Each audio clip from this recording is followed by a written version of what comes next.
রাজশাহীবাসী এই 54 বছরে মানুষের জন্য নিজের ইমানের উপরে চলতে গিয়ে কত মানুষ এই দেশে আজ জনপ্রিয় হয়ে গেছে।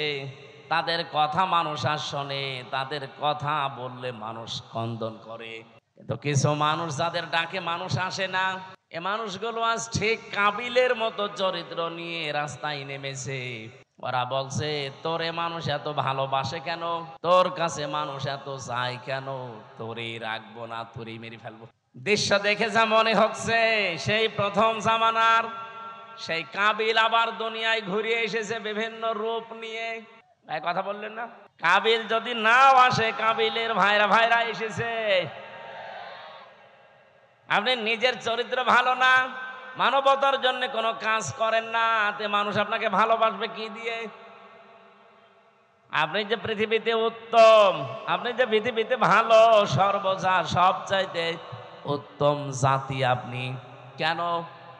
কুনতুম খায়রা উম্মাতিন উখরিজাত লিন-নাস তা'মুরুনা বিল মা'রুফি ওয়া তানহাউনা আনিল মুনকার ওয়া তু'মিনুনা বিল্লাহ। সূরা আলে ইমরানে এসেছে, তোমরাই শ্রেষ্ঠ জাতি, তোমাদেরকে আমি মানুষের কল্যাণের জন্য বের করেছি। সুতরাং পৃথিবীতে যার জন্যে কল্যাণ সাধন হয়, যার দ্বারা মানুষের উপকার হয়, আল্লাহর কোরআনের এই ভাষা অনুযায়ী তারা পৃথিবীতে শ্রেষ্ঠ। এ ঘোষণা দিয়েছেন কে? বলেন বলেন। তাহলে আপনার শ্রেষ্ঠত্ব শুধু চেহারা ভালো, আপনি ধনী মানুষের সন্তান, আপনি বড় রাজনৈতিক দলের নেতা কর্মী, এই জন্যে না। আপনার সম্মান আমার আল্লাহর কাছে এই জন্যই যে আপনি মানবতার উপকার করেন কিনা। কি তা'মুরুনা বিল মা'রুফি ওয়া তানহাউনা আনিল মুনকার, দুইটা বিষয় মাস্ট বি আপনার ভেতরে থাকতেই হবে। আপনি ভালো কাজে আদেশ করবেন না অনুরোধ করবেন? বলেন বলেন। এই আয়াতটা নিয়ে সারা দেশে সমস্যা। সবাই আমরা বলি সৎ কাজে আদেশ করো, অসৎ কাজে নিষেধ করো, এটা বাংলা অর্থ হয় না। এই দেশে যারা আমরা এই আয়াতের বাংলা করেছি তারাই প্রথম অংশটা মানি না, দ্বিতীয় অংশটা হালকা মানি। আপনি বলেন তো, সৎ কাজে আদেশ করার অনুরোধ করা কি এক? বলেন বলেন। এ বাংলাদেশে বহু মানুষ আর সৎ কাজে অনুরোধ করে। কোরআন শরীফ আপনাকে আমি ছেড়ে দিলাম, একটা আয়াত দেখান তো যেখানে আছে যে আমার বান্দারা সৎ কাজে অনুরোধ করো। আছে? যেখানেই পাবেন তা'মুরুনা বিল মা'রুফ অথবা ইয়ামুরুনা বিল মা'রুফ, আপনাকে ভালো কাজে সৎ কাজে আদেশ করা লাগবে। আর আদেশ করলে আদেশের জায়গায় থাকা লাগে। এই কথা বলে না কেন? আপনি বলেন আজ 54 বছর ইসলাম এই দেশে আদেশের জায়গায় আছে, অনুরোধের জায়গায় আছে। আমরা চাই ইসলামকে আদেশের জায়গায় নিয়ে যেতে। এটার জন্য যদি কোনো মানুষ বলে যে আমি আদেশ দিতে চাই ইসলাম দিয়ে, তাহলে আমার চেয়ার লাগবে, ওই চেয়ারে আমি বসতে চাই। ইউসুফ নবী এটা বলেছিল, ক্বালা ইন্নী খাযাইনুল আরদি ইন্নী হাফিজুন আলিম। হে দেশের বাদশা, আপনি আমাকে খাদ্য মন্ত্রণালয়ের দায়িত্ব দেন, আমি এটা হেফাজত করে রক্ষণাবেক্ষণা করে এই মন্ত্রণালয় চালাতে পারবো। তার মানে দায়িত্ব চেয়ে নেওয়া জায়েজ আছে যদি ওই রকম পরিস্থিতি তৈরি হয়। আমার মনে হয় বাংলাদেশে এখন ওই পরিস্থিতি তৈরি হয়েছে। সব জায়গায় যেহেতু চলছে 620টা বাড়ি বানানোর প্রতিযোগিতা, এই জায়গায় এখন মাওলানা মতিউর রহমান নিজামীর মতো মানুষ দরকার। একটা মন্ত্রী ছিল, মন্ত্রণালয় চালানোর পরে 36 টাকা বেঁচেছিল, ওইটা আবার সরকারকে ফেরত দিয়েছে। আপনি দেখান বাংলাদেশে আর একটা মন্ত্রী এরকম। আবার কি দেখতে চান, সে তো দেখিয়েই গেছে। এইরকম মানুষগুলো যদি এখনো এই দেশের দায়িত্ব চেয়ে নেয় যে আমাকে 5 বছরের জন্য দেন, দেখেন আমি কিভাবে হেফাজত করি। এর ভেতরে হয়তো একজন হবে অধ্যাপক আবুল কালাম আজাদ। আপনি না চিল্লি একটু বোঝেন, যদি ওনার আদর্শ থেকে বিস্মৃত হয়ে যায়, ওনারে ভোট দেওয়া দূরের কথা, ওনার দিকে তাকানো যায় নেই। কিন্তু উনি সেই শপথ বাক্য পাঠ করেছিলেন, ওলে ইন্না সলাতি ওয়া নুসুকি ওয়া মাহইয়ায়া ওয়া মামাতি লিল্লাহি রাব্বিল আলামিন। এটা পড়েননি? পড়েছি। এটা যারা পড়েছে, চারটা কথা আল্লাহকে বলা লাগে যে আল্লাহ, আমার নামাজ, আমার কোরবানি, আমার জীবন, আমি যে বেঁচে আছি, আমি যে মরে যাব, আমার জন্য না, সব আমি তোমাকে দিয়ে দিয়েছি। তাহলে এইরকম যারা শপথ নিয়ে মাঠে আছে, এই মানুষগুলো যদি এখন সত্যি দায়িত্ব চেয়েও নেয়, আল্লাহর কসম আমি কোরআন মাথায় নিয়ে বলতে পারি, এই মানুষ জীবনেও তার নিজের জন্য না, কিছু করলে সে আল্লাহর জন্য, মানবতার জন্য করতে চায়। এটা সারা বাংলাদেশের মানুষ জানে। আপনি ৭৩টা যে দল বললাম, একটা দল আপনি দেখবেন, শুধু ওই দল বাদ দিয়ে যত দল এই দেশে আছে, তারা দায়িত্ব নেওয়ার জন্য মারামারি করে, না দিলে আবার হত্যা পর্যন্ত করে ফেলে। কিন্তু একটা দল আমি পেয়েছি, দায়িত্ব নেওয়ার জন্য মারামারি না, এদের দিতে গেলে আরো কান্নাকাটি করে। আমি কি বেশি বললাম না বানিয়ে বললাম? এটা সারা দেশে বাংলাদেশের মানুষ জানে না। জেলা সভাপতি হওয়ার জন্য মানুষ মারামারি করে, এমনকি বিপক্ষে যারা আছে মেরে ফেলে। অথচ বাংলাদেশ জামাত ইসলামী, ইসলামী ছাত্র শিবির, ইসলামী ছাত্রী সংস্থা, আমি নিজে দেখেছি, জেলা সভাপতি, জেলা আমির হওয়ার জন্য দায়িত্ব দিতে চায়, নেওয়া তো দূরের কথা, আর কান্দে। অন্যান্য জেলা আমির, জেলা সভাপতি যারা হয়, তাদের তো উপায় আছে বিভিন্ন, আর এই দলটাই উপায় না, আরো নিজের যা আছে সব বিলিয়ে দেওয়া লাগে। এই জন্যই তো কান্দে যে আমি একই করছি, যা ছিল অন্তত এগুলো থাকবে না, সব চলে যাবে। সব চলে যাওয়ার পরও এদের কোনো দুঃখ নেই, কারণ ওরা এই কথা বলে এ রাস্তায় এসেছে যে আমার নামাজ, আমার কোরবানি। এখানে নুসুক শব্দের অর্থ তিনটা। নুসুক মানে কোরবানি করা, নুসুক মানে হজের কার্যকলাপ এখন যেটা চলছে, নুসুক মানে ইবাদত বন্দেগী। আমার যত কিছু সব তো আমি আল্লাহকে দিয়েছি, এখন আমার নিজের বলতে আর কিচ্ছু নেই। কথা বলেন ঠিক কিনা? এই জন্য এই মানুষগুলো কাঁদে। ভালো কাজের আদেশ, এটা আদেশের জায়গায় না থাকলে জীবন অনুরোধ করে ভালো কাজ করা যায় না। আমাদের দেশে যেটা হচ্ছে, এটাকে আদেশ হয় না, অনুরোধ হয়। বলেন বলেন। আর ভালো কাজ কোনটা?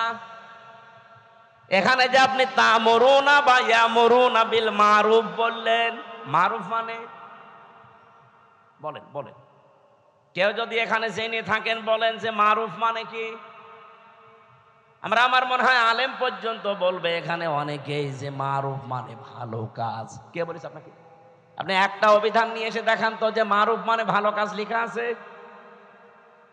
এই শব্দটা এসেছে উরফুন থেকে, আরাফা ইয়ারিফু উরফুন। এর বাংলা অর্থ হচ্ছে পরিচিত হওয়া। আদম আর হাওয়া যেই ময়দানে 350 বছর কন্দন করার পরে এক জায়গায় পরিচিত হয়েছিলেন, ওই জায়গাটার নাম আরাফাতের ময়দান।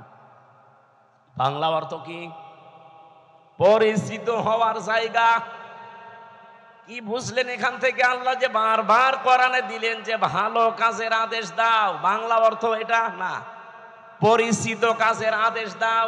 পরিচিত কাজ কি বলেন? খালি তাফসীর শুনতে আসা না, কিছু ভেতরে থাকা লাগবে। পরিচিত কাজ কি? আপনি কখন পরিচিত হয়েছেন ওই কাজের সাথে? কোন দিন আপনার ওই কাজের সাথে পরিচয় ঘটেছে, আপনাকে এখন মেলানো লাগবে। এবারের দিকে তাকান, ক্লাস চলছে। এই যে তা'মুরুনা বিল মারুফ বা ইয়ামুরুনা বিল মারুফ, তোমরা নির্দেশ দাও, আদেশ করো পরিচিত কাজগুলো। পরিচিত কাজ কি? কখন পরিচয় হয়েছে আপনার সাথে? কিভাবে পরিচয় করেছেন বলেন? এখন যদি আমি প্রশ্ন করি, আলেমরা ছাড়া তো কেউ এখানে বলতে পারবে না যে পরিচিত কাজ কি। আর কখন আমি এ পরিচিত কাজের সাথে আসলে পরিচয় হলাম, পারবেন বলতে? না।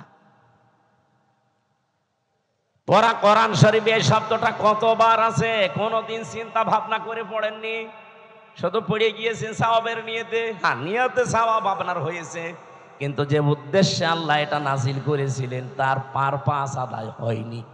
এই জন্যে তো দেশে এখন এই অবস্থা। আমরা এইটাই বোঝাতে চাই যে আমরা পরিচিত কাজের আদেশ করব, আর পরিচিত আমি হয়েছি ওই কাজের সাথে কবে? আমাদের যিনি আদি পিতা হযরতে আদমের কথা যেহেতু আরম্ভ করেছি, বলেন তো ওনাকে আল্লাহ তৈরি করার পরে সর্বপ্রথম কিছু জিনিসের নাম আল্লাহ তাকে শিখিয়েছিলেন, এটা শোনেননি? বলেন না কেন? আল্লাহ রাব্বুল আলামিন নিজে তখন শিক্ষক ছিলেন, আর ক্লাসরুম ছিল এই পবা, নাকি কোন জায়গা?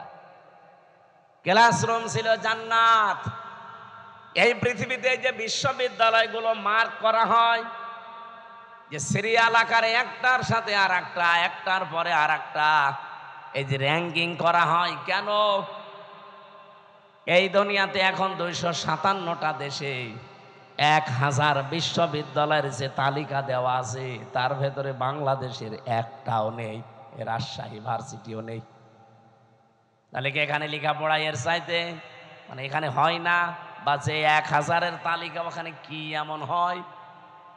কয়েকদিন আগে আমি মালয়েশিয়া ছিলাম, ওখানে যতগুলো বিশ্ববিদ্যালয় আছে মাত্র একটা ওই 1000-এর ভেতরে স্থান পেয়েছে। ওই দেশেও আমাদের চাইতে প্রায় 5 ডবল বড় মালয়েশিয়া। কত বিশ্ববিদ্যালয় ওই দেশে আছে? আমাদের দেশে যদি মনে করেন 1000টা আছে, সারা দেশ মিলে সরকারি বেসরকারি মিলে, তো ওই দেশে তাহলে 5000 আছে, তার ভেতরে মাত্র একটা র্যাঙ্কিং এ স্থান পেয়েছে।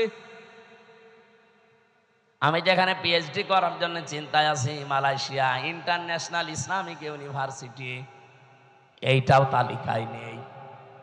এই যে ডক্টর মিজানুর রহমান আজহারি ওখান থেকে ডক্টরেট করে এসেছি, এই ভার্সিটি পর্যন্ত ওই তালিকায় স্থান পায়নি। তাহলে 1 নম্বরে যেটা আছে বিশ্বে কি হয় সেখানে তার গবেষণার স্তর কোথায়, ক্লাসরুমের কি সিস্টেম। আমি বিশ্বের যতগুলো দেশে গেছি আজ পর্যন্ত, যে দেশে নামি আগে যাই বিশ্ববিদ্যালয়ে, সেখানে আগে লাইব্রেরিতে যেয়ে দেখি আসলে এখানে হয় কি।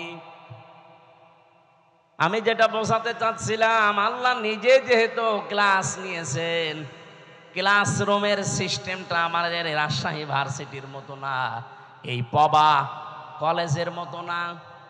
ক্লাসরুমের জায়গাটা সরাসরি জান্নাত। কোন জায়গা? বলেন বলেন, কি স্তরে তাকে আল্লাহ শেখাতে পারেন বলেন তো? গবেষণাগারে গবেষণালব্ধ বিষয় কি পরিমাণে সেখানে থাকতে পারে? কারণ শিক্ষক তো আর দুনিয়ার কেউ না, সরাসরি কে? আর ছাত্র আমির হামজা না, ছাত্র উজ্জ্বল না, ছাত্রকে আদম নবী, একজন নবী। কোনদিন ভেবেছেন যে ওই দিন আল্লাহ কি শিখিয়েছে তাকে? কোরআনে কারিম আমাদের জানাচ্ছে, ওয়াল্লামা আদামাল আসমা কুল্লাহা। এই যে ইসমের বহুবচন আসমা, আল্লাহ পাক তাকে শিখিয়েছিলেন বিভিন্ন নাম। আমরা এ পর্যন্ত জানি, আমার মনে হয় এখানে আলেম পর্যন্ত অনেকে জানে না এখানে এসএমের বহুবচন আসমা দিয়ে আল্লাহ আসলে জানাতে চেয়েছে কি। এই ভালো করে খেয়াল করেন, রব্বুল আলামিন এখানে এসএমা দিয়ে জানাতে চাননি যে আদম, দুনিয়াতে তোমাকে আমি পাঠাবো, আলু পটল ঝিঙা ফুল কদু এরকম কিছু জিনিসের নাম আমি কি তোমাকে শিখিয়ে দিলাম? এটা বলেছিলেন? বলেন বলেন। আর এটা যদি বইলেও থাকে, আপনার কি মনে হয় যে এরকম কিছু এইরকম ক্লাসে শিখাতে পারে? এটা কি 1 2 3 4 এর ক্লাস? বলেন এই ক্লাস কি নার্সারি পেলে কেজি 1 এর ক্লাস? ক্লাস হচ্ছে কত হায়ার, সরাসরি আল্লাহ নিজে শিক্ষক। ছাত্র যেমন তেমন সলিমদ্দি কলিমদ্দি না, একজন নবী, আদম নবী। তাও আর ক্লাসরুম দুনিয়ার কোন কলেজ বিশ্ববিদ্যালয় না। ক্লাসরুম কোনটা? আরো জোরে বলেন। এই আয়াতটা কতবার পড়েছেন জীবনে? কোনোদিন চিন্তা করেছেন যে আল্লাহ শিখিয়েছে আদমকে যত কিছুর নাম? এখানে নাম মানে এ আলু পটল কদু বেগুন ঝিঙা না। এই যে নাম মানে ওই মারুফ। পৃথিবীতে যত ভালো যত মন্দ সব কিছু আমার আল্লাহ ওই ক্লাসে তাকে একবারে শিখিয়ে দিয়েছিলেন। যত ন্যায় কাজের আদেশ, যত অন্যায় কাজের বাধা, সিস্টেম হতে পারে কি কি, সবগুলো আল্লাহ আমারু বিল মারুফ নাহি আনিল মুনকার এর ভেতরে শিখিয়েছিলেন। ক্লাসরুম ওই একদিন। এবার প্রশ্ন আসতে পারে তাহলে আমাদের জন্য কেন তা'মুরুনা বিল মারুফ? আছে, কারণ ওই দিন আমরা আদম নবীর পিঠে ছিলাম। ওই দেখো দা রব্বুকা মিন বানি আদম মিন যুহুরিহিম যুররিয়াতাহুম। আল্লাহ পাক বলেন আমি আদম নবীর পৃষ্ঠদেশ থেকে তার সন্তান ছেলে মেয়েদেরকে সব একবারে বের করে নিয়েছি। যেহেতু ক্লাসরুমের ভেতরে আমরা বাবার পিঠের ভেতরে ছিলাম, আল্লাহ পিঠ থেকে একবারে বের করে নিলেন। ওই ক্লাসরুমে আল্লাহ যা যা শিখিয়েছিলেন আমার বাবাকে, অটোমেটিক সন্তান হিসাবে আমরা একবারেই ওগুলো শিখে ফেলেছি। এই যে দুনিয়ায় আসার পরে কেউ যদি লেখাপড়া নাও করে, কোনো জ্ঞান অর্জন নাও করে, তাও সে নিজের থেকেই বুঝতে পারে যে এটা ভালো কাজ, এটা খারাপ কাজ। এক কথা বলছেন না? এবার আমি প্রশ্ন করছি, পৃথিবীতে সবচাইতে ভালো কাজ কয়টা থাকতে পারে? যেহেতু গুরুত্বপূর্ণ একটা বিষয় আল্লাহ নিজে শিক্ষক হয়ে শিখিয়েছেন। ওই দিন আদম নবীকে আমার আল্লাহ যে এসএম এর বহু বচন আসমা সব কিছুর নাম শিখিয়েছিলেন। এই কুল্লাহা সব কিছুর নাম বলতে যত ভালো কাজ, ন্যায় কাজ, যত অন্যায় কাজ, মন্দ কাজ, এগুলোর থিওরি কি হতে পারে, এগুলো কি করে আদেশ দেওয়া লাগে, কি করে বাধা দেওয়া লাগে, সবগুলোর সিস্টেম আল্লাহ ওই একদিন এক ক্লাসে বাবাকে শিখিয়েছে। আর সন্তান হিসাবে আমরা অটোমেটিক ওগুলো পেয়ে গেছি। এইরকম ভালো কাজ অন্যায় কাজ আছে পড়া কোরআন শরীফে 500। কয়টা বলেন বলেন?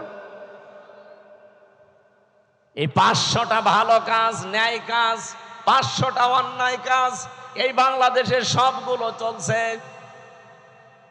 বলেন না, ভালো কাজের একটা আপনি দেখান যে এটা ভালো কাজ চলছে।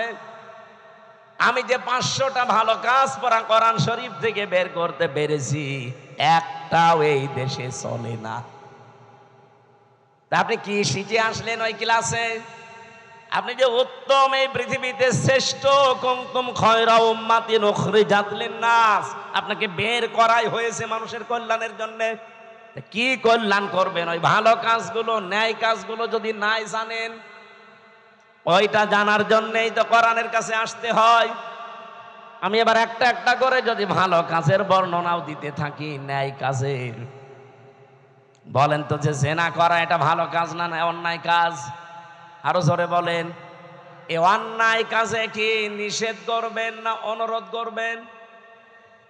হ্যাঁ, বাংলাদেশে নিষেধ পর্যন্ত করা যাচ্ছে না। আজ যারা নারী সংস্কারের নাম নিয়ে, সমান অধিকারের নাম নিয়ে ঢাকার রাজপথে পিঠ পেট সব খুলে যে আমরা সমান অধিকার চাই, এই কথা যারা বলছে বলেন এরা প্রত্যেকেই বেশ্যা কিনা? ওরা নিজেরা বলছে আমরা চেয়েছিলাম হিস্সা, হয়ে গেছি বেশ্যা। তা আপনি আসলেও বেশ্যা? আপনার চেহারার দিকে তাকিয়েই দেখেন। পানি কেন কি দেওয়া লাগবে না আপনি নড়াচড়া করবেন? ক্লাসে এরকম করেন মনে হয়? আপনার মাথা তো কিছু ঢুকবে না। এভাবে ক্লাস করা যায়? বলেন তো, যারা 1 থেকে মাস্টার্স পর্যন্ত ক্লাস করেন, এদিকে দিকে তাকান, কি বলছে ওটা আত্মস্থ করা লাগবে না? সারা জীবন খালি মারুফ মারুফ শুনেছেন, মারুফের বাংলা অর্থ জিজ্ঞাসা করলেও বলতে পারছেন না। কি ক্লাস করছেন আপনি? 500টা এরকম ন্যায় কাজ আছে কোরআনে, 500টা অন্যায় কাজ আছে, একটাও জানি না। খালি তা'মুরুনা বিল মারুফ তানহাউনা আনিল মুনকার শুনে যাচ্ছে। সে জন্মের পর থেকে আমল শুনছি, অথচ এটার সাথে পরিচিত হয়েছি কবে আমরা তাও জানি না, কিভাবে হয়েছি আমরা তাও জানি না। আজ আমরা যে শ্রেষ্ঠ জাতি পৃথিবীতে, কেন শ্রেষ্ঠ হলাম তাও জানি না, যার কারণে শ্রেষ্ঠ ওইটাই নেই। আপনি আন্দাজে দাবি করলে হবে? এই জন্য ন্যায় কাজ অন্যায় কাজ এটা আপনাকে এই মুহূর্ত থেকে জানা লাগবে। আমি নিজে আমার প্র্যাকটিক্যাল লাইফে দেখলাম, জেলে যাওয়ার আগে আমি 20 সালে গ্রামে একটা জেনা হয়েছিল। দুইজনই বিবাহিত এবং বিবাহিতা, তাদের সাক্ষী এবং প্রমাণও 4 জন ধরা পড়ে গেছে। কলমের মাথার ভেতরে যেমন মাথা দিলে যা অবস্থা, ঠিক ওই অবস্থায় তাদেরকে ধরে ফেলেছে। কয়জন? 4 জন সাক্ষী আছে পুরা। আমার কাছে এসে বলছে, হুজুর এই যে জেনা করেছে এরা, আপনি বিচার কি করবেন, একটা ফতোয়া দেন। আমি কি ফতোয়া বানাবো? বলেন বলেন। সূরা নূরের ভেতরে আছে, যদি বিবাহিতা এবং বিবাহিত কোন নারী পুরুষ জেনা করে আর যদি সাক্ষ্য প্রমাণ হয়ে যায় 4 জন, কয়জন? তাহলে তার শাস্তি হচ্ছে মাটির ভেতরে বুক পর্যন্ত গেড়ে দিয়ে পাথর বা ইট দিয়ে মেরে ফেলতে হবে। এই বিচার, এই বিচার আমি বানিয়েছি। কার?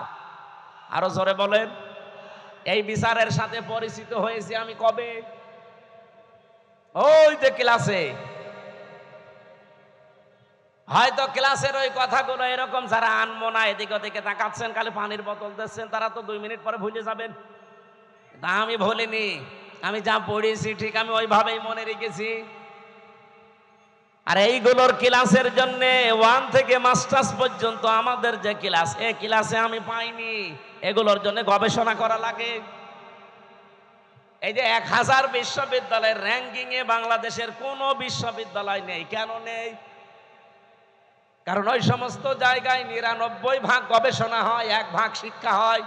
আর আমাদের দেশে 1% গবেষণা হয়, 99% শিক্ষা দেয়। এই জন্য আমরা পর্যন্ত যেতে পারি না।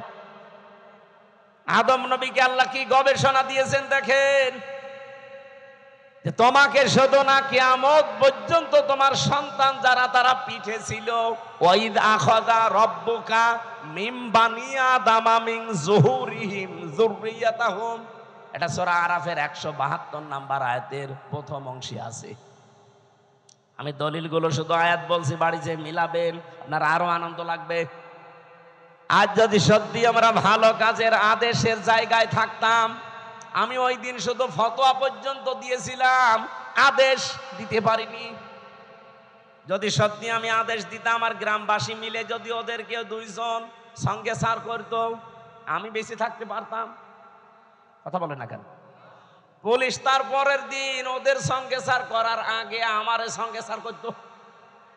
বলতো, হুজুর ফতোয়া দিয়েছেন ঠিক আছে, কার্যকর করলেন কেন? এদেশে কোরআনের আইন চলে। আমি কি বলতাম? চলে না, তাহলে আপনাকেই দেখি আসেন সঙ্গে সার করি। অথচ এই কাজটার সাথে আমি পরিচিত হয়েছে কি 5 বছর 10 বছর আগে। কবে? ওই দুনিয়া যেদিন তৈরি করেন আমার পিতা আদি পিতাকে, সেই দিন থেকে আমি পরিচিত।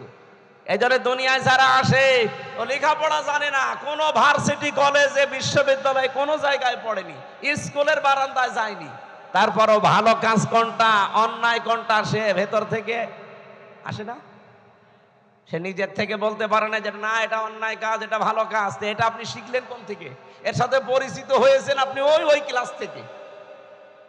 এই জন্য দুনিয়ায় যত অন্যায় কাজ আছে, এই অন্যায় কাজের সাথে পরিচয় আমাদের আজকে না, কালকে না, বহুদিন আগের। এই অন্যায় কাজগুলো বন্ধ করার জন্য যেখানে থাকা লাগে, আর 54 বছরও আমরা সেখানে যেতে পারি নাই। এই জন্য কোনো অন্যায় বন্ধ হয় না। ওই জায়গায় যাওয়ার জন্য আজ বাংলাদেশ চেষ্টা করছে যে ওখানে যদি যেতে পারি, ভালো কাজ কোনটা ও মন্দ কাজ কোনটা ঠিক আমি তো আগেই জানি। ওগুলো শুধু এখন বাস্তবতায় রূপ দেব। আমি বললাম যাদেরকে যে ভালো কাজে বাংলাদেশে আদেশ নেই, অনুরোধ আছে। একদল আবার বলবে, হুজুর আপনি আমাদেরকে খোঁচা দিলেন। আপনাদের খোঁচা দিয়েছি? আপনি তো আদেশ করতে জীবনেও পারেন না, আপনি তো অনুরোধ করেন, চলো ভাই সলিমুদ্দিন নামাজ পড়তে যায়। এটা কি আদেশ না অনুরোধ? বলেন বলেন। ইসলামের কোন কাজ অনুরোধ আছে? নেই। সব কাজ ডু ইট, এটা কর, এইরকম আদেশ। এবার আসেন ওয়ায়ানহাউনা আনিল মুনকার, যারা অন্যায় কাজে বাধা দেয়। আমরা বলি যে অন্যায় কাজে নিষেধ করে, কে বলেছে আপনাকে? অন্যায় কাজে এখানে বাধা দেওয়ার নিষেধ করা এক জিনিস না। ও বাবা সলিমদ্দি, এই গাছটা কেটো না, এটা নিষেধ করলাম। কিন্তু এটা যদি মানে বাধা দিতে হয়, তাহলে যে ওই গাছ কাটবে তার চাইতে আমার শক্তিশালী হওয়া লাগবে। এক কথা বলেন না কেন? এদেশে এরকম শক্তিশালী জায়গায় আমরা আছি। তাহলে চাঁদাবাজি যারা করে, এখানে যে যদি বলে ভাই না এ কাজ ভালো না, আস্তাগফিরুল্লাহ, ও বলবে রাখেন আপনার আস্তাগফিরুল্লাহ, টাকা দেন। আমরা আজ অন্যায় বন্ধ করার জন্য যে বাধার প্রাচীর তৈরি করা দরকার, যে সিস্টেম গুলোতে যাওয়া দরকার, ওই লাইনে আমরা নেই। এই জন্য আজ এই দেশে কোনো অন্যায় এখনো পর্যন্ত বন্ধ নেই, প্রকাশ্যে গোপনে চলছে। আমার কুষ্টিয়াতে কালকে কুমারখালী থানায় গাজী কালুর চম্পাবতীর গান হয়তো অর্ধ উলঙ্গ নাচ, এগুলো চলছে আবহমান কাল থেকে। এবার বাংলাদেশ জামাত ইসলামী, ইসলামী ছাত্র শিবির বলেছে না, আমাদের এই থানায় এই এরিয়ার ভেতরে এই গনার কাজ আমরা করতে দেব না। নিষেধ শুধু না, বাধার প্রাচীর তৈরি করেছে, প্রতিবন্ধকতা সৃষ্টি করেছে। এখন এদের চাইতে যারা আরেকটু উপরে আছে বসে কি, এই দুই দল লেগে গেছে। কালকে হাসপাতালে দেখেন কত মানুষ ভর্তি। আমার তো মনে হচ্ছে এখনো পর্যন্ত দেশে কেউ হাবিল কেউ কাবিল কাজ করছে। এ রাজশাহীতে নদী নেই, কি নাম কি, পদ্মা। পদ্মায় যে স্রোত চলে, আমি আর আবুল কালাম আজাদ সাহেব যদি বলি এই স্রোত বন্ধ হয়ে যা, সূরা ফাতিহা পড়ে ফু দিয়ে দিলাম, হবে? আবুল কালাম আজাদ আর আমির হামজান আমাদের বাবারা আসলেও হবে না। কাবা শরীফের ইমাম এনে কাজ করেন, তাও হবে না। এই স্রোত বন্ধ করার জন্য প্রাচীর দেওয়া লাগবে, বাঁধ দেওয়া লাগবে, প্রতিবন্ধকতা সৃষ্টি করা লাগবে। এটা বুঝেছেন? এটা বুঝেছেন? 500 অন্যায় কাজ চলছে এই দেশে, এখনো পর্যন্ত একটাও বন্ধ করার জন্য যে বাধার প্রাচীর নেই, বাঁধ নেই। এমনকি আমরা যে এখানে শক্তিশালী হয়ে দাঁড়াবো সেই পর্যায়ে এখনো যেতে পারিনি। আমরা উত্তম হলাম কি দিয়ে? এই দুইটা করার পরে তুমিনুনা বিল্লাহ, যারা আল্লাহর উপরে ঈমান আনে, এগুলোর 3 নাম্বারে আমরা ওইটা নিয়ে বসে আছি। আল্লাহ তুমি একজন আছো, তা আল্লাহ একজন আছো এ কথা তো আবু জেহেলও বলতো। কি আপনি কি মনে করেন যে আবু জেহেল কোনোদিন বলে না যে আল্লাহ একজন আছে? না, ও প্রতিদিন বলতো। কাবা শরীফে বদরের ময়দানে যাওয়ার আগে কাবার গিলাফ ধরে বলছে আল্লাহ তুমি একজন আছো আমি জানি। আজকে মুহাম্মদের বিরুদ্ধে অস্ত্র নিয়ে যাচ্ছি যুদ্ধ করার জন্য বদরের ময়দানে, সত্যের পক্ষে যে আছে তাকে তুমি বিজয় দিও। ওর দোয়াও কবুল হয়ে গেছে, কারণ ও তো সত্যের পক্ষে ছিল। বলেন বলেন। তা আপনি যদি মনে করেন এই প্রথম দুইটা তা'মুরুনা বিল মারুফ নেই, তানহাউনা আনিল মুনকার নেই, তুমিনুনা বিল্লাহ করে বসে আছে, প্রথম দুইটা মানা লাগবে না? আমরা যে শ্রেষ্ঠ, এই শ্রেষ্ঠত্বের কারণ এইগুলো। আজ এই জায়গাগুলোতে যাবার জন্য ইসলামপন্থী যারা, তারা যদি চেষ্টা করে, যদি কেউ খারাপ মনে করেন যায় এদের রাজনীতি করার শখ, এদেরও চেয়ারের লোভ, এরা চেয়ারে যেতে চায় আপনার মতো 620টা বাড়ি বানানোর জন্য না, এরা যেতে চায় এই দেশের মানুষের ভাগ্য উন্নয়ন করার জন্য। এদের যদি এরকম শখ থাকে যে আমি 620টা বাড়ি বানাবো, একটাও ভোট দেবেন না।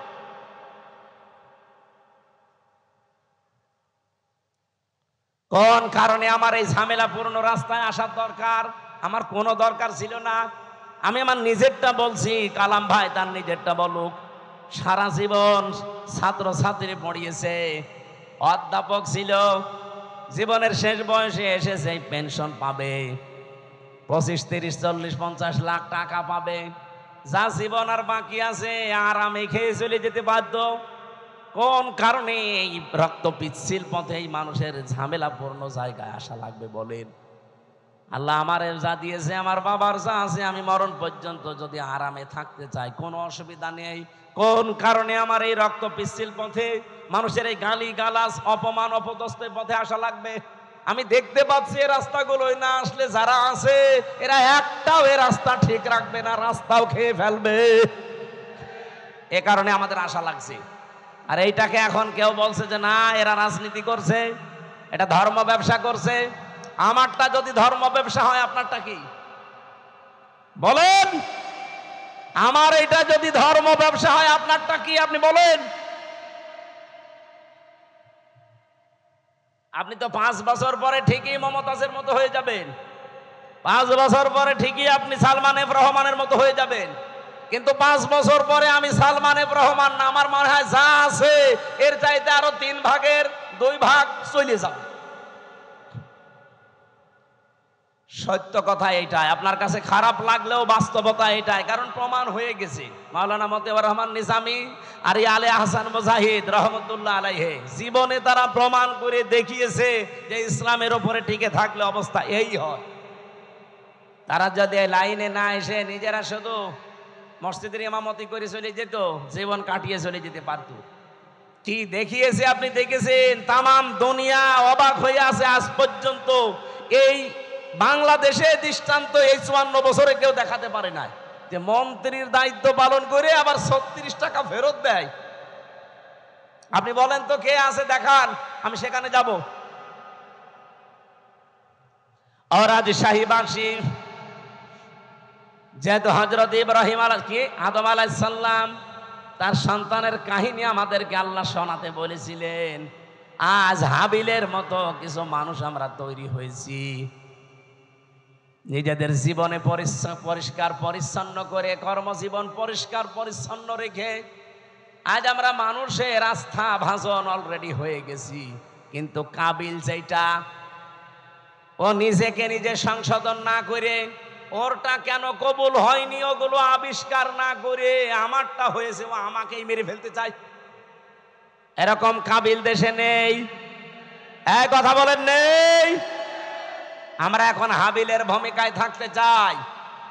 ওই দিন হাবিল বলেছিল ক্বালা ইন্নামা ইয়াতাকাব্বালুল্লাহু মিনাল মুত্তাকিন। এখানে যারা আরবি গ্রামার বোঝে জিজ্ঞাসা করেন, ইন্নার পরে যদি মা আসে বাংলা অর্থ দাঁড়ায় একমাত্র, কেবলমাত্র, শুধুমাত্র, হবেই হবে, এইটাই। এরকম 33টা অর্থ আছে। হাবিল ওই দিন জানাতে চেয়েছে, হে ভাই আপনি আমার বয়সে বড়, আপনার শক্তিও শরীরে বেশি, দুনিয়ায় এসেছেন আপনি আগে, খেয়েছেনও বেশি, এখন আপনার সাথে তো আমি পারবো না। কিন্তু সাফ কথা শোনেন, আপনার কোরবানি কবুল হয়নি, আমারটা হয়েছে, আপনি এখন আমাকেই মেরে ফেলতে চান। আপনাকে জনগণ ভালোবাসে না চাঁদাবাজির কারণে, আপনার চরিত্রের কারণে, আর আমার জীবনে ওইসব নেই, এই জন্য মানুষ আমাকে বিশ্বাস করে, আমার উপরে আস্থা রাখে, আর আপনি আমাকেই মেরে ফেলতে চান। সাফ কথা শুনে রাখেন, ক্বালা ইন্নামা ইয়াতাকাব্বালুল্লাহু মিনাল মুত্তাকিন। ইয়াতাকাব্বালু মোজারে, বর্তমান, ভবিষ্যৎ, প্রেজেন্ট, ফিউচার। শুধু আজকের দিন না, কিয়ামত পর্যন্ত শুধুমাত্র আল্লাহ গ্রহণ করে, কবুল করে মুত্তাকিদের জিনিসপত্র। এই জন্য আমরা এখন থেকে মুত্তাকি হওয়ার চেষ্টা করি। মুত্তাকি কি? মুত্তাকি শব্দের বাংলা অর্থ হচ্ছে ভদ্রলোক। মুত্তাকি শব্দের বাংলা অর্থ হচ্ছে বেঁচে থাকা। মুত্তাকি শব্দের শাব্দিক অর্থ হচ্ছে আল্লাহর নিষিদ্ধ কাজগুলো ঘৃণা ভরে ছেড়ে দেওয়া। মুত্তাকি শব্দের বাংলা অর্থ হচ্ছে যোগ্য হওয়া, নিজেকে যোগ্যতাপূর্ণ তৈরি করা। আপনি মুত্তাকির যতগুলো অর্থ বললাম, কোন অর্থে আপনি নিজে আছেন বলেন? আল্লাহর নিষিদ্ধ কাজ ঘৃণা করে ছেড়ে দিতে পারেন? পারেন? পারেন না। যেগুলো আপনি মোবাইলে দেখেন ওইটা বাইরে দেখা যায় যাচ্ছে, যেটা মোবাইলে দেখেন ওইটা যায় যাচ্ছে। বাইরে যেই দৃশ্য দেখা যায় ওই দৃশ্য মোবাইলে দেখা যায়, বাইরে যেই দৃশ্য দেখা যায় নেই ওইটা মোবাইলে দেখা যায় নেই। এখানে আমার মনে হয় এমন অনেক মানুষ এমন আছে, এমন এমন দৃশ্য মোবাইলে রেখে দিয়েছে, এমন এমন ভিডিও আছে নিজে দেখলে আনন্দ লাগে, ভালো লাগে, সুখ পায়, শান্তি পায়, কিন্তু অন্য কেউ দেখলেই লজ্জা পায়। এরকম ভিডিও আছে কার কার? হাত তোলেন তো। আলহামদুলিল্লাহ, না ভালো, আলহামদুলিল্লাহ। এলাকায় মুত্তাকি তাহলে অনেক আছে, বোঝা যাচ্ছে। এক্ষুনি আমি চেক করবো জিহাদরে দিয়ে। যাও তো, একটা একটা করে মোবাইল চেক করে দেখো, এমন এমন ভিডিও যদি থাকে যেটা নিজে দেখলে আনন্দ পায়, অন্য দেখলেই লজ্জা পায়। যারা ঠিক বললো যে একটা একটু ওঠেন তো দেখি আল্লাহর ওলি, যাওয়ার আগে ডিলিট করতে পারি। মুত্তাকি হওয়া ছাড়া কিছুই কবুল হবে না জীবনে। আদম নবীর সন্তান হাবিল এইটা জানিয়েছিল তার ভাইকে। এজন্য আজ যারা কাবিলের ভূমিকায় আছেন, জোর করে জবরদস্তি করে উল্টাপাল্টা করে শক্তি দেখিয়ে সন্ত্রাসী কায়দায়, আবার অনেকে চেষ্টা চালাচ্ছে যে যাব। কোথায় যাবেন? যাবেন কি করে? আপনি আপনি মুত্তাকি হন নাই তো আপনাকে জনগণ গ্রহণ করবে না, আল্লাহ তো গ্রহণ করবেই না।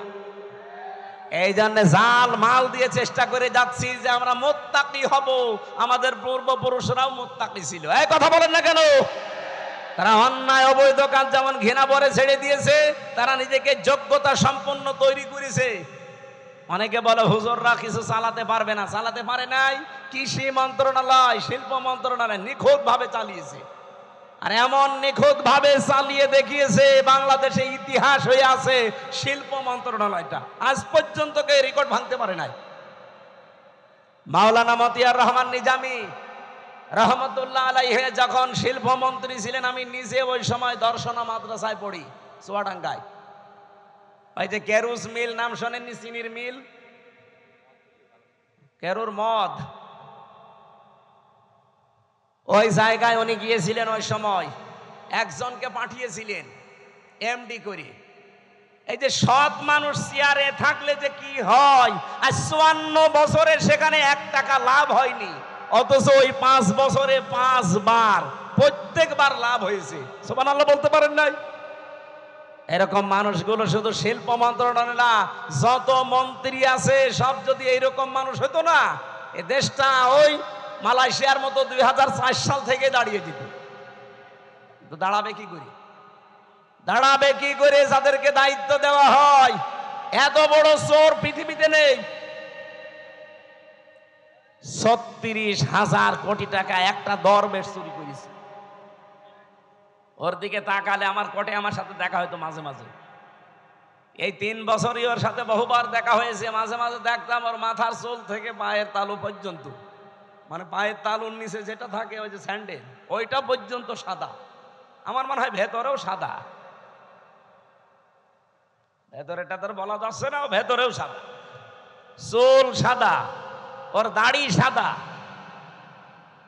জামা সাদা, পায়জামা সাদা, কোটি সাদা, এমনকি স্যান্ডেলও সাদা। ভেতরেটা সাদা নাতে কালো, ওটাও সাদা। কিন্তু একটা জিনিস ছিল একেবারে কালো কুচকুচে, মনটা। এক কথা বলেন না কেন? এই শয়তান বলেছে যে কোরআনের সমস্যা আছে। ওর তো ফাঁসি হওয়ার দরকার ছিল ওই সময়।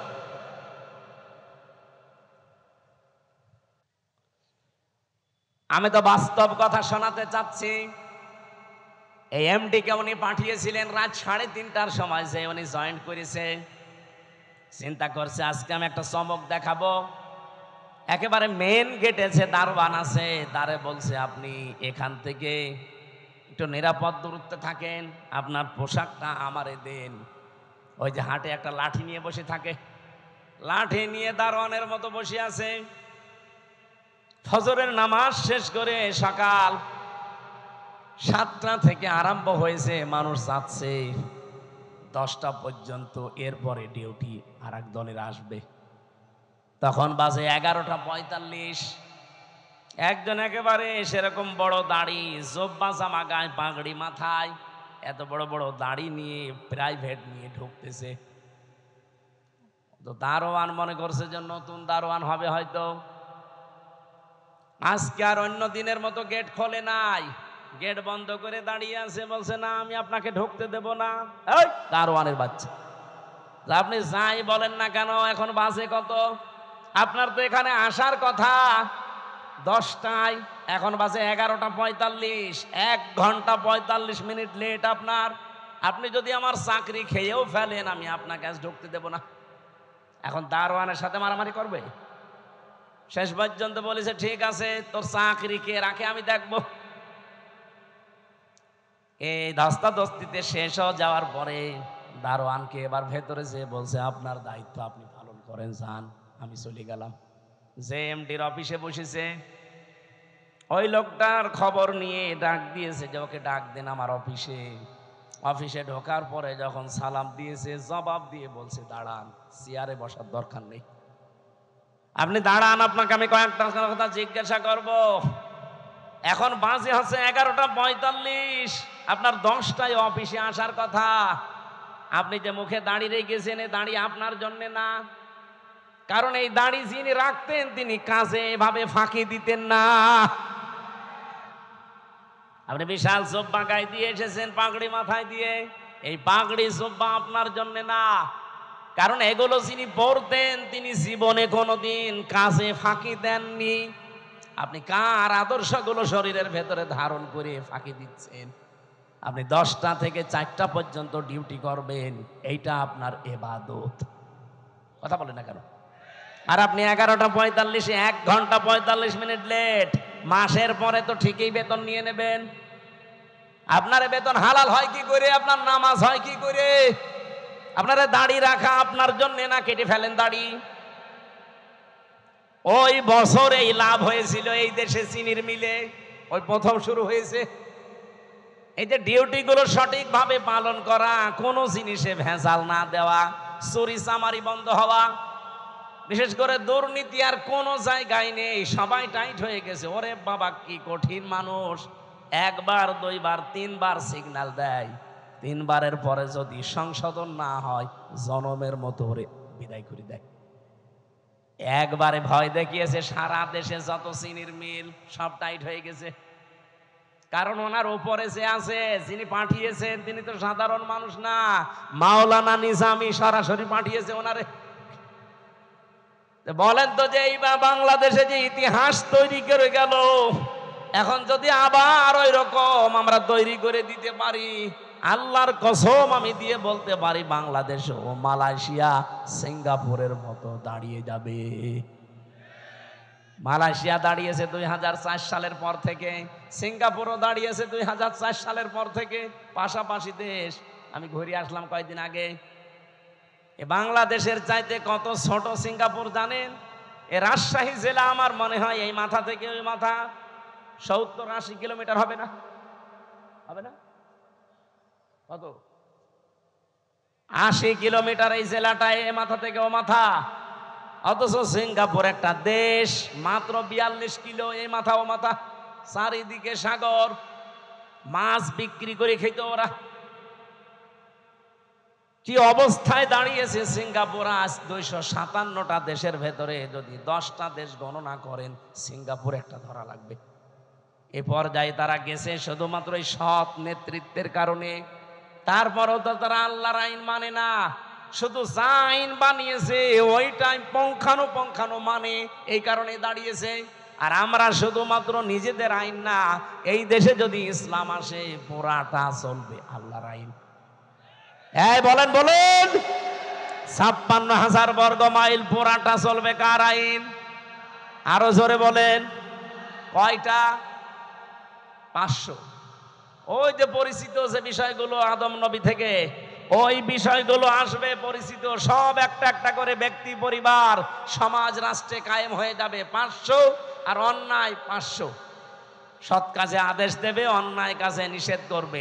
এই প্রতিশ্রুতি ওনারা দিয়েছে। অন্য দলের ভেতরে যদি এই প্রতিশ্রুতি থাকে যে আল্লাযীনা ইম্মাক্কান্নাহুম ফিল আরদি আকামুস সালাত ওয়া আতাবুজ যাকাত ওয়া আমারু বিল মারুফ ওয়া নাহাউ আনিল মুনকার ওয়া লিল্লাহি আকিবাতুল উমুর, যেই দলের কর্মসূচিতে এই 4টা আছে আপনি তাকে এবার ভোট দেবেন, সে যেই হোক। আমি কারো দলে বিদলে নাই, এই 4টা কর্মসূচি যার কাছে পাবেন তাকে এবার ভোট দেবেন। আর আমি যেহেতু নিজে দেখতেছি এই মানুষগুলো এই গ্যারান্টির উপরে আছে, এরা কথা দিয়েছে যদি ইসলাম এদেশের সংসদে যায় প্রথমেই তারা নামাজের বিল আনবে। ওনারা জিজ্ঞাসা করেন, যদি বলেন না আমি নামাজের বিল প্রথমে আনবো না, আমি সুদের বিল আনবো, ওরা একটা ভোটও দেবেন না। 2 নম্বরে ওরা যাকাতের বিল কায়েম করবে, যে যাকাত ভিত্তিক অর্থনীতি কায়েম হবে এখন থেকে। 3 নম্বরে ভালো কাজ, যেটা পরিচিত কাজ, ওগুলো জারি হবে, এগুলো আদেশ হবে আইনের মাধ্যমে। আর অন্যায় যতগুলো আছে অন্যায় সব বন্ধ হবে, বাধার প্রাচীর তৈরি করা হবে। এটা যদি আজ বাংলাদেশে ইসলাম থাকতো, কুমারখালী এই গাজী কালুর চম্পাবতীর এই অর্ধ উলঙ্গ নাচের অনুমতি দিত, এটার জন্য মারামারি হইতো, আইন পাশ করে সব অন্যায় কাজগুলো বন্ধ করে দিত। এই জন্য আমরা চাচ্ছি আপনারা যা ভুল বোঝেন বা ভুল বোঝান, এই যে রাজশাহী অঞ্চলের এ পাশে কালকে আমার মাহফিল যেখানে আছে চাঁপাইনবাবগঞ্জ, 2 জন বিশাল বিশাল মুফতি আছে, স্বামী আর স্ত্রী 2 জনই মুফতি। ভারতের কামান, এরা মুজাদ্দেদে জামান, কি ফতোয়া দিচ্ছে দেখেছেন? এরা কোনোদিন 24-এর কথা বলে না, এরা শুধু কথা বললে 71, 47, 52 কথা বলছে না কেন? আরো কিছু তৈরি হয়েছে তাদের মুরিদ, এই পাবনার একটা হাবিব ঘোষণা দিয়েছে এই পাবনা জেলার আটঘরিয়ায় জামাত ইসলামের কোন মানুষ আজানও দিতে পারবে না, নামাজও পড়াতে পারবে না। আপনি ঘোষণা দিয়েই শেষ করে দিলে হবে? আপনি নিজে নামাজ পড়াতে পারবেন? আজকে একজনের নামাজ দেখলাম, কি সূরা পড়ছে গো, জিবরাইল নতুন নাজিল করছে, আলাম তারা কাইফা ফালা রব্বুকা বিয়াস। তাও তো আমি ভালো করে পড়ছি, এটা শোনান তো। কি তেলাওয়াত, আমার মনে হয় দাঁত মুখ ভেঙে যাবে। এই কথা যে বলতে পারে, আমার মনে হয় তারে এখন থেকে ইমামতির জায়গায় দাঁড় করিয়ে দেওয়া লাগবে। আর ওই যে আর এক চাপাবাজ যেটা ডিম খাচ্ছে, আমার বুখারী শরীফ, কোরআন শরীফ সব পড়া শেষ, হ্যাঁ, পুরাটা চাপাবাজি। এই বহু চাপাবাজ এই দেশে এখনো আছে গোপনে, আর প্রকাশ্যেও অনেকে 24-এর কথা বলে না, কথা বললেই 71, কথা বললেই 52, কথা বললেই 47। আরে ভাই, 71, 52, 47 আমরা কেউ ছিলাম না, আমরা ছিলাম 24-এ। এই যে মে মাস চলছে, আজকে 22 তারিখ, এই সামনে মাসের 10 তারিখে, জুন মাসের, এই দেশে জুলাই ঘোষণাপত্র অলরেডি প্রকাশ করা হবে। যখন এই ঘোষণাপত্র আসবে তখন অটোমেটিক ভাবে বাংলাদেশের সংবিধান বাতিল হয়ে যাবে। আর এই সংবিধান অনুযায়ী এখন যে চুপ্পু মিয়া আছে রাষ্ট্রপতিও অটোমেটিক বাতিল হয়ে যাবে। এক কথা বলেন না কেন? কারণ এই দেশ চলবে এখন 24-এর চেতনায়। কথা বলেন ঠিক কিনা? কোনো বৈষম্য থাকবে না দেশে, আর বৈষম্য যতদিন আছে ততদিন নির্বাচনও হবে না। তাহলে নির্বাচন দিলে 2732 জন মানুষ মরে গেল, ওদের কি জীবনের দাম নেই? তো ওদের জীবনের দাম দেন, তারপরে আপনি 72, 71, 73-এর কথা নিয়ে আসেন। আমরা 71-কে সম্মান করি, 52-কে সম্মান করি, 47-কে সম্মান করি, কিন্তু না, সবচাইতে বড় সম্মানের জায়গা এখন আমি যেহেতু দেখেছি নিজে 24। কথা বলেন না কেন? এই দেশ চলবে এখন 24-এর চেতনায়। কোন চাপাবাজের চাপাবাজি এ দেশে আর চলবে? যদি এরকম চাপাবাজি করে মমতাজের মতো সেও ডিম খাবে। তাও কি ভালো ডিম? পচা ডিম। যে ডিম খেয়েছে মহিলা আজকে মানিকগঞ্জে, ও জীবনে মনে হয় আর কোর্টে হাজিরা দিতে আসবে না।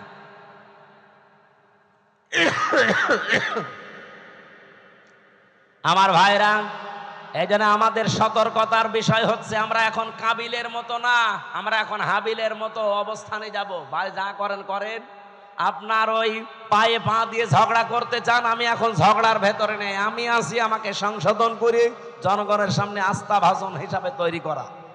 কারণ আমি চাই এই পৃথিবীতে আমারটা যেমন কবুল হচ্ছে, আমার আন্ডারে যারা থাকবে তাদেরটাও যেন আল্লাহর দরবারে কবুল হয়। আর আপনি আমাকে মেরে ফেলার জন্য উঠে পড়ে লেগেছেন। লাইম বাসাত্তা ইলাইয়া ইয়াদা কালি তাকতুলানি মা নাবি বাসিদি ইয়াদিয়া ইলাই কালি আকতুলাক ইন্নী আখাফুল্লাহ রাব্বাল আলামিন। কি গুরুত্বপূর্ণ কথা ওই দিন হাবিল বলিস। আল্লাহ হাবিলের এই কথাগুলো আমাদের জীবনে মেনে চলার তৌফিক দেন, বলেন আমিন। আমরা সূরা মারইয়ামের 41 থেকে তেলাওয়াত আরম্ভ করেছি। তেলাওয়াত কিন্তু আয়াত থেকে তাফসীর আকারে কথা বলনা, সময় বেশি হয়ে যাচ্ছে, একটু সময় দেন আমার আজকে, যেহেতু মাহফিল আজকে একটা, তো এই জন্য একটু বেশি সময় নিচ্ছি। মাহফিল যতক্ষণ চলে আয়াতটা শেষ না হতে থাকবেন মোনাজাতের পরে। আমার এই যে গাড়ি আছে, এটা আমার গাড়ি না, এই গাড়ি থেকে আমার লিখিত যে বইগুলো আছে মেয়েদের উপরে পুরুষদের উপরে, ওটা নিয়ে যেয়ে পড়বেন। বই মানুষকে ঠকায় না, পড়বেন, আপনার ভাগ্য খুলবে ইনশাল্লাহ। জবান খোলে সূরা মরিয়মের 41 নম্বর আয়াত, এখান থেকে আমরা আরম্ভ করব। যেহেতু সামনে আর 15 দিন পরে গুরুত্বপূর্ণ যে দিবসটা, এই দিবসটা আদম নবী থেকে যদিও আরম্ভ হয়েছে, কিন্তু আমরা সুন্নত হিসাবে পশু জবাই করার এই নিয়ম পেয়েছি আমাদের জাতির পিতা ইব্রাহিম আলাইহিস সালাম থেকে। সেখান থেকে এখন আমরা আরম্ভ করছি। প্রথম অংশ শেষ, দ্বিতীয় অংশ শুরু হচ্ছে। ওয়াযকুর ফিল কিতাবি ইব্রাহিম, আল্লাহ পাক বলেন আলোচনা করো, বর্ণনা করো। কিতাবের ভেতরে আমি ইব্রাহিম আলাইহিস সালামের যে কাহিনী বর্ণনা করেছিলাম, এইটা আপনি আপনার উম্মতদের কাছে বর্ণনা করেন। ইন্নাহু কানা সিদ্দিকান নাবিয়্যা, নিশ্চয় সে ছিল একদিকে সত্যবাদী আর একদিকে নবী। এটা বাংলা অর্থ ছিল আয়াতের। এবার আমরা তাফসিরে যাচ্ছি। সূরার নাম সূরা মারইয়াম। কি নাম বলেন বলেন? অনেকে বলে সূরা মরিয়ম, না, মরিয়ম বলে কোনো শব্দ কোরআনে নেই। কোরআনে আছে সূরা মারইয়াম। মারইয়াম বলেন বলেন। কিয়ামতের ময়দানে এই নামটা এত দামি নাম।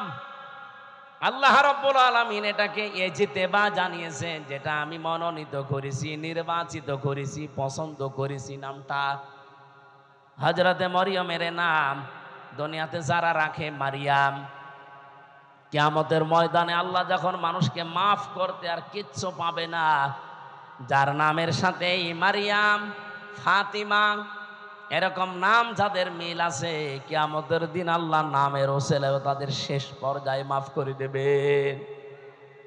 এই জন্য আশা করছি আমাদের সন্তানাদি যারা এখন আসতেছে, আসবে, নামটা আপনি অর্থবোধক এবং সিস্টেমে রাখবেন। কিয়ামতের দিন যেন আল্লাহ অন্তত নামের ওসিলায় হলেও তাকে মাফ করে দেয়। অনেকগুলো আয়াত আমার আল্লাহ সূরা মারইয়ামের ভেতরে দিয়েছেন। ৯৮টা আয়াত আমরা কোরআনে কারিমে পেয়েছি। এই সূরার ভেতরে মাত্র একটা আয়াত পড়েছি, আয়াতের নাম্বার ৪১। আল্লাহ নিজে যখন আমার শব্দ দিয়ে আরম্ভ করলেন অস্কর, শব্দটা ছিল ওয়া উজকুর, আসল শব্দ হচ্ছে যাকার, যেটাকে আমরা বাংলায় এই দেশের মানুষ জিকির বলে জানি। জিকির মানে স্মরণ করা। জিকির মানে কি? আমি এই রাজশাহীতে এর আগে আমি জিকির শব্দের উপরে আলোচনা করেছিলাম। জিকিরের ১৯টা অর্থ আছে পুরা কোরআনে। সামারাইজ করে আমি 5টা পর্যন্ত বলেছিলাম রাজশাহী স্টেশনের পাশে। জিকির মানে স্মরণ করা, জিকির মানে কোরআন, জিকির মানে উপদেশ, জিকির মানে আল্লাহর আইন, জিকির মানে নামাজ বা সালাত। এই 5টা অর্থেরই আবার ব্যাখ্যা আছে। যেহেতু আজকে আমার জিকির নিয়ে আলোচনা না, শব্দটা এসেছে আয়াতের প্রথমে, এই জন্য জিকির বলতে আমি যেটা আছে কোরআনে ওটা টাচ দিলাম। আর জিকিরকে কোনো মানুষ যখন ইবাদত হিসাবে নিতে চায়, মাস্ট বি তাকে 4টা শব্দকে বেছে নেওয়া লাগবে জিকির হিসাবে। সুবহানাল্লাহ, আলহামদুলিল্লাহ, লা ইলাহা ইল্লাল্লাহ, আল্লাহু আকবার। রাজশাহী ভাষী এটা রেকর্ড হচ্ছে, তো এই জন্য বললাম। আজ বাংলাদেশে যে ভেজাল চলছে জিকিরের নামে, বহু জায়গায় 4টা শব্দের বাইরে জিকির নেই। বলেন বলেন। এই যে তাহিরি সাহেব যে জিকির গুলো আরম্ভ করেছে, এগুলো এই 4টা শব্দের ভেতরে পাবেন। ও জিকির করে ইয়া আলী বাবা, শাহ আলী বাবা, কেল্লা বাবা, ফতে বাবা, ন্যাংটা বাবা। বলেন এই 4টা শব্দের ভেতরে ফতে বাবা আছে, কেল্লা বাবা আছে। কথা বলেন না কেন? সুতরাং এগুলো জিকির না, এগুলো ওদের ফিকির। এ বাংলার মানুষেরা সতর্ক হন, জিকির করবেন 4টা শব্দ দিয়ে, কারণ এটা ইবাদত। কোন মানুষ আল্লাহর জিকিরকে খণ্ডন করতে পারবে না। যারা আজকে আল্লাহর 4টা শব্দকে আলাদা আলাদা করে ডাকে তাদের জিকির হয় না। কেউ যদি বলেন আল্লাহু আকবার, আকবার আকবার হবে না, কি বলা লাগবে? আল্লাহু আকবার বলা লাগবে। তাহলে এটা জিকির হবে, প্রতিটি অক্ষরে 10টা করে নেকি হবে। কারণ আল্লাহর কালেমা খণ্ডন করা জায়েজ নেই। অতাম্মাত কালিমাতু রাব্বিকা সিদকাও ওয়া আদলা লা মুবাদদিলা লিকালিমাতিহি ওয়া হুয়াস সামিউল আলিম। বলেন আল্লাহু আকবার। এখানে 3টা বিষয় লেখা আছে আয়াতের ভেতরে। আল্লাহ বলেন আমার কোরআন পরিপূর্ণ সত্য কথা দিয়ে। 2 নম্বরে আমার কোরআন ইনসাফ দিয়ে পরিপূর্ণ। 3 নম্বরে আমার কোরআনের কোনো কথা রদ বদল নেই, পরিবর্তন নেই। আযারুল্লাযীনা ইউলহিদুনা ফি আসমাই, এটা পাবেন সূরা আরাফ 9 নম্বর পারা 13 নম্বর পৃষ্ঠার 5 নম্বর লাইনের 180 নম্বর আয়াতের মাঝের অংশে আছে। যত তাফসিরে দেখবেন এইটাই লেখা পাবেন। আল্লাহ বলেন আমার নামকে তোমরা এলহাদ করবা না। এলহাদ মানে বলেন এলহাদ মানে পাল্টিয়ে ফেলা, এলহাদ মানে পরিবর্তন করা, উলট পালট করে ডাকা। বাংলার মানুষেরা আল্লাহ যেহেতু এলহাদ করলে নিষেধ করেছেন, সুতরাং আজকে থেকে আমরা আর শুধু আকবার আকবার না, আল্লাহু আকবার জিকির করব। শুধু সুবহান না, সুবহান আল্লাহ জিকির করব। শুধু আলহামদ না, আলহামদুলিল্লাহ বলবো। শুধু লাইলা না, লা ইলাহা ইল্লাল্লাহ বলবো। এর বাইরে যদি কেউ জিকিরের কোন শব্দ আবিষ্কার করেন, দলিল দেওয়া লাগবে। এই কথা বলছেন কেন? বলেন। হ্যাঁ, আপনি সব সময় মুখে জারি রাখতে পারেন একটা শব্দ, সেটা হচ্ছে আস্তাগফিরুল্লাহ। সব সময় মুখে জারি রাখবেন। শুধু টয়লেটে আর স্বামী স্ত্রীর ব্যবহারের সময়, এই 2টা সময় বাদ দিয়ে সব সময় মুখে জারি রাখতে পারেন কি? আস্তাগফিরুল্লাহ। বলেন আস্তাগফিরুল্লাহ। মনে যখনই আপনার আনমনা হয়ে যাবে, এই শব্দটা মুখে জারি রেখে দেবেন। বিশ্বনবী বলেন এটা যার জীবনে যত বেশি থাকবে, আমার আল্লাহ জান্নাতে তার নিয়ামত তত বেশি বৃদ্ধি করে দেবে। জান্নাতের খাজানা বলা হয় একটা শব্দকে, নাম হচ্ছে লা হাওলা ওয়ালা কুওয়াতা ইল্লা বিল্লাহ। এটাও পড়বে, লা হাওলা ওয়ালা কুওয়াতা ইল্লা বিল্লাহ। যেটা আজকে আমার জিকিরের আলোচনা না, আমি টাচ দিলাম শুধু প্রথম শব্দের। অযকুর ফিল কিতাবি, আল্লাহ পাক বলেন আলোচনা করো, বর্ণনা করো হে নবী, কিতাবের মধ্যে। কিসের মধ্যে? কিতাব কাকে বলা হয়? এই পৃথিবীতে যত কিছু আপনি দেখতে পান, লাইব্রেরিতে যান, প্রত্যেকটা হচ্ছে কিতাবের ব্যাখ্যা। আল্লাহর ভাষায় এই দুনিয়াতে এখন একটাই কিতাব আছে, অথেন্টিক কিতাব, তার নাম কোরআন। তার নাম কি? এই জন্য আপনি এখানে দেখেন কিতাবের আগে আলিফ লাম দেওয়া আছে। অযকুর ফিল কিতাবি, নির্দিষ্ট করে আল্লাহ জানিয়েছেন কিতাব একটাই। তাছাড়া দুনিয়াতে যত কিছু আছে ওগুলো কিতাবের ব্যাখ্যা। এই জন্য আপনাকে কেউ যদি বলে আমি ইসলাম জানতে চাই, কোন কিতাব পড়লে আমি ইসলাম জানতে পারবো, আপনাকে কোরআন দেওয়া লাগবে। আপনি যদি বলেন না এই যে রবীন্দ্রনাথ ঠাকুরের কবিতা দিলাম, পাবে ইসলাম? পৃথিবীতে যত তাফসীর লেখা আছে, যত হাদিসের গ্রন্থ লেখা আছে, যত কিছু আছে, সব হচ্ছে আল্লাহর এই কিতাবের ব্যাখ্যা। আপনি তাফসীরে ইতকানের ভেতরে দেখবেন এই কিতাবের নাম আমার আল্লাহ নিজে নামকরণ করেছেন 55টা। কোরআনের নাম কয়টা? বলেন। কোরআনের প্রথম নাম হচ্ছে আল কোরআন, 2 নাম্বার নাম হচ্ছে আল ফুরকান, 3 নাম্বার নাম হচ্ছে আল কিতাব, 4 নাম্বার নাম হচ্ছে আজ জিকির, 5 নাম্বার নাম হচ্ছে আত তানজিল। বলেন আল্লাহু আকবার। এজন্য কিতাবে একটাই, এই কিতাবের কাছে কেউ যদি না আসে কোনোদিন সে হেদায়েতের রাস্তা পাবে না। আহ্বান জানাচ্ছি যারা সেখানে আছেন, ফাইনা তাযাহাবুন ইন হুয়া ইল্লা যিকরুল লিল আলামিন, কোথায় যান? ফিরে আসেন। এ কোরআন কারীম এই পৃথিবীর মানবতার জন্য মহান আল্লাহর পক্ষ থেকে একটা উপদেশ। বলেন সুবহানাল্লাহ। আমি কিতাবের আরো ব্যাখ্যা করতে পারতাম, ওদিকে আর যেতে চাই না। আল্লাহ বলেন, আলোচনা করেন, বর্ণনা করেন এই কিতাবের ভেতরে। এই কিতাব মানে কোরআন শরীফের ভেতরে আল্লাহ যে বর্ণনা দিলেন, যার নাম এখানে প্রায় 27 জন নবীর নাম আমরা পেয়েছি, 25 জন আর 2 জন ইনডাইরেক্ট, সব মিলে 27 জন। এই 25 থেকে 27 জন নবীর ভেতরে অন্যতম 4 জন নবী, তার ভেতরে 1 নম্বরে হযরত ইব্রাহিম আলাইহিস সালাম। ইহুদিরা আজ যাকে ডাকে আব্রাহাম বলে, না, ওনার নাম ইব্রাহিম বা ইব্রাহাম, এতটুকু বলা যায়, আব্রাহাম বলা যাবে না, তাহলে অর্থ পাল্টিয়ে যাবে। ওরা গণতন্ত্রের জনক যাকে বলে, এই যে আব্রাহাম, ইব্রাহিম নবীর নামটা আজ ইহুদিরা পাল্টিয়ে ডাকে আব্রাহাম বলে। এখানে 7টা কিরাত আমি পেয়েছি। এই 7 কিরাতের 2টা কিরাত আমি তেলাওয়াতের সময় করেছিলাম, শুনেছেন না? আযকুর ফিল কিতাবি ইব্রাহিম, আযকুর ফিল কিতাবি ইব্রাহিম। বলেন আল্লাহু আকবার। এটা তো আর ওইরকম মক্তবের ক্লাস চলছে না যে আপনাকে আমি কিরাতের উপরে ট্রেনিং দেব।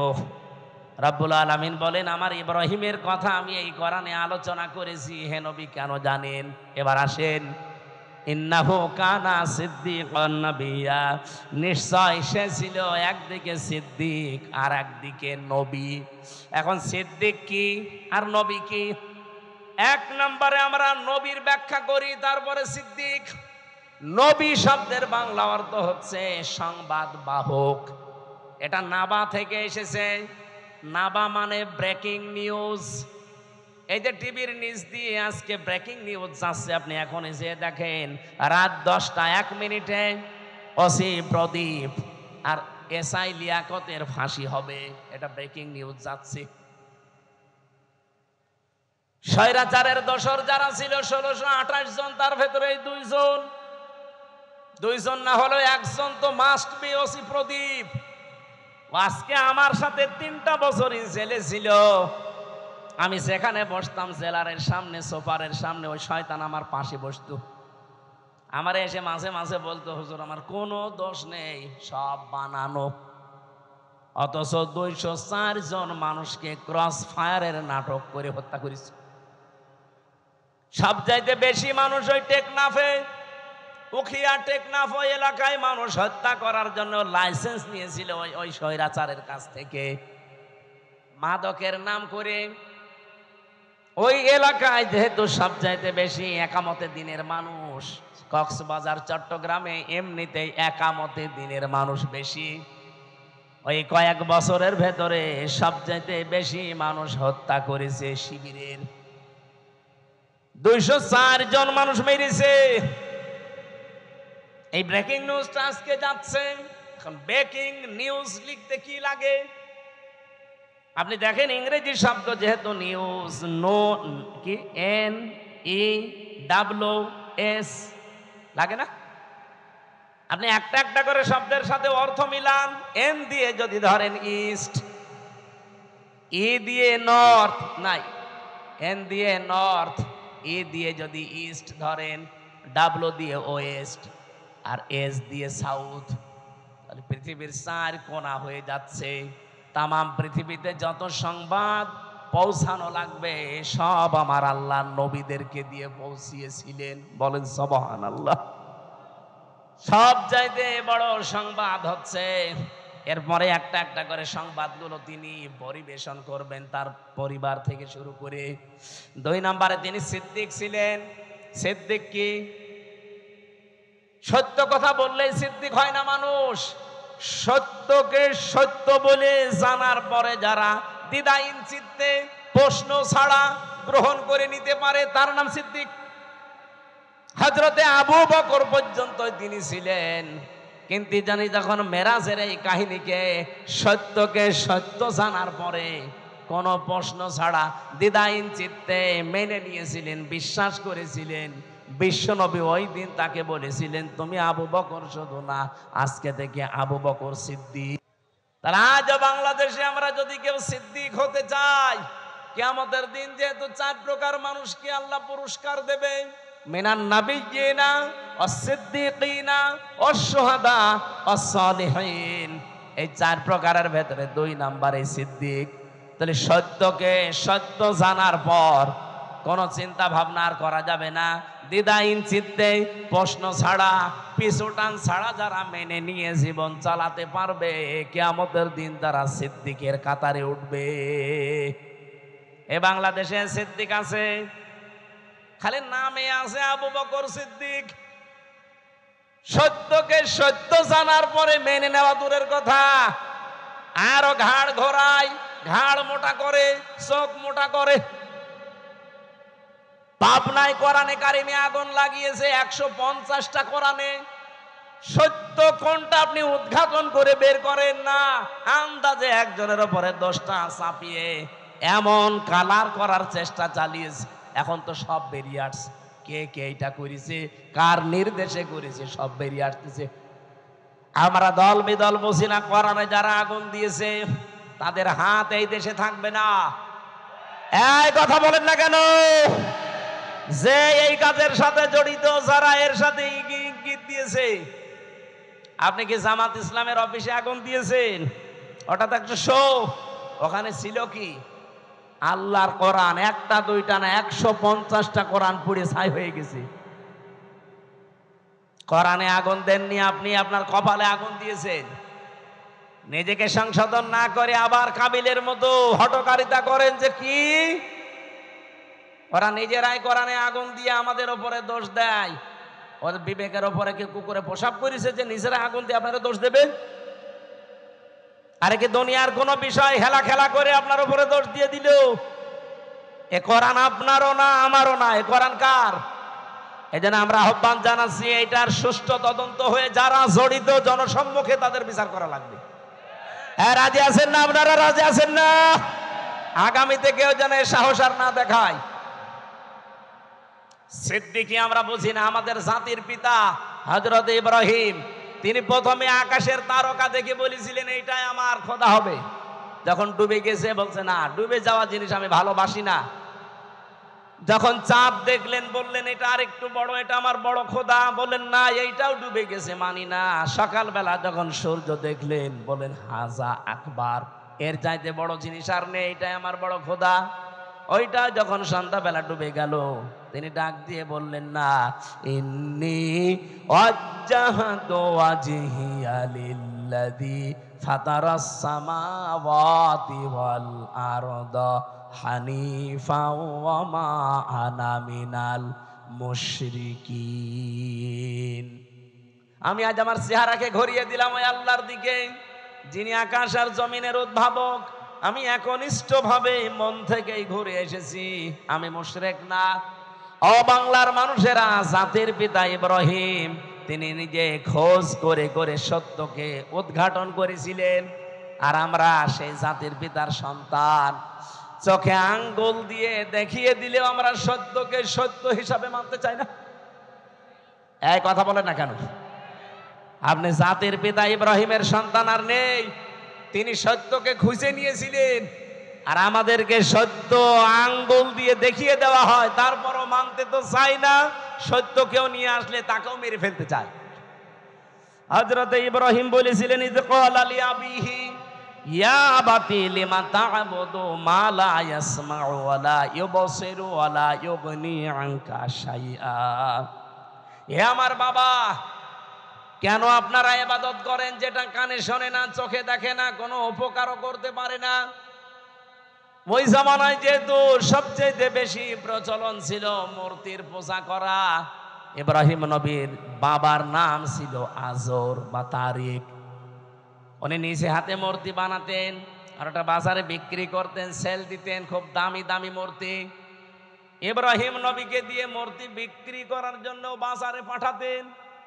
তাফসিরে লিখেছে ওনাকে একবার ঝুড়ির ভেতরে বড় বিশাল একটা ঝুড়িতে অনেকগুলো মূর্তি মাটির তৈরি করা, বলছে বাজারে নিয়ে যাও বিক্রি করে আসো। বাজারে নিয়ে যাওয়ার পরে এক জায়গায় রেখে দিয়েছে। কেউ তো নিচ্ছে কেউ নিচ্ছে না, চিন্তা করে অনেকগুলো তো বেঁচে আছে, কি করা যায়। মনের ভেতরে ওই যে উনি সত্যের সন্ধান যেহেতু আগেই পেয়েছিলেন, বাবাকে এত করে বুঝিয়েছেন যে বাবা এখানে শোনে না, চোখে দেখে না, উপকারও করতে পারে না, আপনি এর পেছনে সময় দেন, শ্রম দেন, এর কাছে মাথা নত করেন। বাবা তো মানে নাই, বলছে এটা আমার ব্যবসা, এটা করলে অনেক কিছু আয় হবে। প্রতিমধ্যে নিজে নিজে একটার সাথে আর একটা ঠোকর লাগিয়েছে। মাটির জিনিস, শুকনা জিনিস একটার সাথে আর একটা মারে ভেঙে যায়। বাড়িতে ঝুড়ি ভর্তি করে নিয়ে এসে বলছে বাবা এই দেখেন রাস্তায় মারামারি করে এদের অবস্থা। আমার মনে হয় বিশ্বে আজ যারা মুশরিক আছেন, যারা মূর্তি পূজা করেন, বিবেকের উপরে যদি কুকুরে প্রসাব করে না দেয়, বিবেক যদি কারো কাছে বন্ধক না রাখেন, নিজের হাতে তৈরি করা জিনিসের সামনে জীবনও আপনি মাথা নত করবেন না। অনেকে দলিল দিয়েছিলেন, প্রথমে যুক্তি দিলেন বাবা মা লা ইয়াসমাউ ওয়ালা ইউবসিরু ওয়ালা ইউগনি আনকা শাইআ, যে কানে শোনে না, চোখে দেখে না, আপনাকে আমি এত করে বোঝালাম, আর এখন আপনি বলছেন যে ভেঙ্গে ভেঙ্গে তারা নিজেরা মারামারি করে মরে গেছে। আমি আপনাকে বোঝালাম যে ওরা নিজেরা মারামারি করে, আপনি বিশ্বাস করেন না। আপনি বলছেন না ওরা তো কথা বলতে পারে না। কথা যেহেতু বলতে পারে না, কানে শুনতে পারে না, বিপদে পড়লে আমারে বাঁচাতেও পারে না, তাহলে এর সামনে আপনি মাথা নত করেন কেন? বাবা তখন লাজবাব হয়ে গেছে। হযরত ইব্রাহিম দেখলেন আমার বাবা যখন অন্তত এখন আর জবাব দিতে পারে না, তখন তিনি বলেছিলেন ইয়া আবাতি ইন্নী ক্বাদ জাআনি মিনাল ইলমি মা লাম ইয়াতিকা ফাত্তাবি'নি আহদিকা সিরাতান সাবিয়্যা। হে আমার বাবা, আমার কাছে একটা জ্ঞান এসেছে, ওই যে তিনি তিনটা জ্ঞানের মাঝখানে পেলেন তারকা, সূর্য আর চন্দ্র, দেখে দেখে একটার পর একটা যখন ডুবে যায় তার ভেতর থেকে ওই যে জ্ঞানটা, এই জ্ঞান উনি পেয়েছিলেন কোন কোন কোন জায়গা থেকে? ওই যে একেবারে প্রথম ক্লাস, ওই ক্লাসে আদম নবী, পৃষ্ঠদেশে ইব্রাহিম নবী ছিলেন না? বলেন বলেন। ওই দিন থেকে তিনি জেনেছিলেন। এটা হয়তো অনেকের চাপা পড়ে থাকে, এই জন্য প্রকাশ করতে চায় না। নবীদের যেহেতু আল্লাহ কন্ট্রোল করছেন, ওই জ্ঞানটা ওনার কাছে আমার আল্লাহ উদ্ভাসিত করে দিয়েছেন, জাগরণ করে দিয়েছেন। ডাক দিয়ে বললেন বাবা আমার কাছে যে জ্ঞান এলেম এসেছে, আপনার কাছে ওইটা নেই, আর আপনার কাছে থাকলে ওইটা চাপা পড়ে আছে। আপনাকে আমি আহ্বান জানাচ্ছি, আপনি আমার অনুসরণ করেন, তাহলে আপনাকে আমি সহজ সরল পথ দেখাতে পারবো। ইয়া বাতিলা তা'বুদিশ শাইতানা ইন্নাশ শাইতানা কানা লির-রহমানি আসিয়া। তিনি ডাক দিয়ে বলেছিলেন হে বাবা, ইয়া আবাতি ইন্নী আখাফু আইয়ামাসসাকা আযাবুম মিনার রহমানি ফাতাকুনা লিশ-শাইতানি ওয়ালিয়্যা। ক্বালা আরাগিবুন আনতা আন আলিহাতি ইয়া ইব্রাহিম লা ইল্লাম তানতাহি লা আরজুমান্নাকা ওয়াহজুরনি মালিয়া। বলেন সুবহানাল্লাহ। হযরত ইব্রাহিম এত সুন্দর করে তার বাবাকে বুঝিয়েছিলেন। আজও তামাম বিশ্বের মুশরিকদেরকে, নবীর উম্মত যারা আমরা এইভাবে করে বোঝাতে চাচ্ছি, তো মানুষ বোঝা তো দূরের কথা, ওই জামানায় ইব্রাহিম নবীর বাবা যা বলেছিল, আজ আমার মনে হচ্ছে বাঙালি জাতি আমাদেরকে তাই বলছে। ওই জামানায় ইব্রাহিম নবীর বাবা বলেছিল ওয়াহজুরনি মালিয়া, তোকে তো আমি নিজে জেলখানায় পাঠিয়ে দেব, অথবা মেরে ফেলবো, অথবা দেশ থেকে তোরে এমন দূরে দাঁড়িয়ে দেব যেন তোর সাথে দেখা না হয়। এই কথাগুলো আজ বিভিন্ন ভাষায় আমাদের ওপরে চাপিয়ে দিচ্ছে, বিভিন্ন কায়দায় আজরের বংশধর দ্বারা তারা। আমার কথার অর্থ আমি আশা করছি আপনি বুঝেছেন। এত লাইন দিয়ে বোঝানো হয় মানুষদেরকে, এত জলিল দিয়ে, যুক্তি দিয়ে, প্রমাণ দিয়ে। মানুষের মনে হয় যদি মাথার ভেতরে একটু হালকা মগজ থাকে, এর দ্বারা কোনোদিন পৃথিবীর কারো আইন মানা সম্ভব না। মূর্তির পূজা করা আর মানুষের পূজা করা, মানুষের আইন মানা একই জিনিস। আজ দুর্গা পূজা করে যারা, দরগা পূজা করে যারা, জিনিস একই। ওরা দুর্গা বানিয়েছে, এরা দরগা বানিয়েছে। হিন্দুরা আজ দুর্গা পূজা চালাচ্ছে আর মুসলমানেরা দরগা পূজা চালাচ্ছে, জিনিস একই। কথা বলছেন? সুতরাং আপনাদেরকে আমরা মুক্ত করতে চাই। আমাদের জাতির পিতা ইব্রাহিম আলাইহিস সালামকে বহু ভয় ওই সময় দেখিয়েছে। জাতির পিতা ইব্রাহিম নবী এবার দেখলেন না, এরা আমাকে আর বাঁচতে দেবে না, আগুনে পর্যন্ত শেষ পর্যন্ত ফেলে দিয়েছে।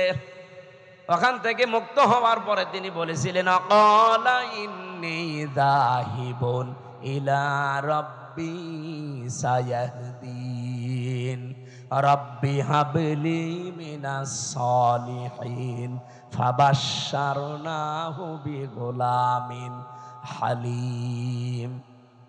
হযরত ইব্রাহিম ওই দিন জাতির কাছ থেকে, বাবার কাছ থেকে মুখ ফিরিয়ে বললেন, আমি এমন এক আল্লাহর দিকে, রবের দিকে ধাবমান হলাম, এমন দিকে আমার মুখ চেহারা ফিরিয়ে দিলাম। আমি আশা করছি অতি শীঘ্রই তিনি আমাকে পথ দেখাবেন, হেদায়েত দিয়ে দেবেন, পথের সন্ধান দেবেন। জাতির লোককে এত বোঝানোর পরেও যখন আর জাতি আসে না, এই দেশের আলেমরা কিন্তু শেষ পর্যন্ত ইব্রাহিম নবীর মতো এই কথা বলতে আমরা বাধ্য হব। কথা বোঝেন আমার? তখন আপনি জাহান্নামে যাবেন না, কোন জায়গায় যাবেন, আপনার জন্য আমার আর কোনো আফসোস নেই, আমি ধরা বাঁধাও নেই। এত করে কত কিছু যুক্তি প্রমাণ দলিল দিয়ে যে মানুষের তৈরি করা আইন আর মূর্তি পূজা জিনিস একই। ওরা না বুঝে করছে আর আপনি বুঝে করছেন। ওরা দুর্গা পূজা করে, আপনি দুর্গা পূজা করেন, জিনিস তো একই। ফিরে আসেন, ফিরে আসেন, ফিরে আসেন। হাতে পায়ে ধরার বাকি আছে, আর কত কিছু বলা যায়। হযরত ইব্রাহিম ওই দিন নিজের একটা শক্তি, সমর্থন, হাতের একটা লাঠি, এইটার জন্য তিনি দোয়া করতে আরম্ভ করলেন। একদিন, 2 দিন, 3 দিন না, 86 বছর। যে রব্বি হাবলি মিনাস সালিহিন, হে আল্লাহ আমারে তুমি একটা নেককার সন্তান দাও যে আমার লাঠি হিসাবে কাজ করতে পারে। আল্লাহ পাক 1 দিন, 2 দিন, 3 দিনে না, 86 বছর পরে এই দোয়াটা কবুল করেছিলেন। বলেন সুবহানাল্লাহ। তাকে সুসংবাদ দিলেন, আমি তোমাকে হালিমের সুসংবাদ দিলাম, গোলামিন হালিম। এটা কি চাচা হালিম না মামা হালিম? কি হালিম দিয়েছিলেন ইব্রাহিম নবীকে আল্লাহ রাব্বুল আলামিন? বলেন, ও ইব্রাহিম, কি গোলামিন হালিম দিয়েছে, একটু পরীক্ষা করে দেখো। ফালাম্মা বালাগা মাহু সায়া ক্বালা ইয়া বুনাইয়া ইন্নী আরা ফিল মানামি আন্নী আযবাহুকা ফানজুর মাযা তারা ক্বালা ইয়া আবাতি ফাআল মা তুমার সাতাজিদুনি ইনশাআল্লাহু মিনাস সাবিরিন। হযরত ইব্রাহিম চিন্তা করলেন, আল্লাহ আমাকে স্বপ্ন দেখিয়েছে সবচাইতে প্রিয় বস্তু কোরবানি দিতে। আমি তো এর আগে বহু দুম্বা কোরবানি দিলাম, একটাও কবুল হয়নি। আমি এখন ভেবে দেখি আমার কাছে সবচাইতে প্রিয় আমার সন্তানটা, কারণ 86 বছর পরে এসেছে। ওনাকে জবাই দেওয়ার জন্য অনুমতি চাইলেন। প্রশ্ন আসতে পারে, বিধানটা কার? আরো জোরে বলেন। পালন করবে কে? একজন নবী।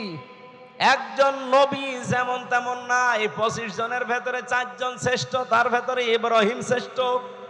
তিনি আল্লাহর বিধান পালন করবেন, এই জায়গায় এতটুকু 13 বছরের সন্তানের কাছে অনুমতি নেওয়ার দরকার কি? এই জন্য অনুমতি নিয়েছিলেন। তিনি যে 86 বছর দোয়া করলেন, আমি রব্বি হাবলি মিনাস সালিহিন চাই।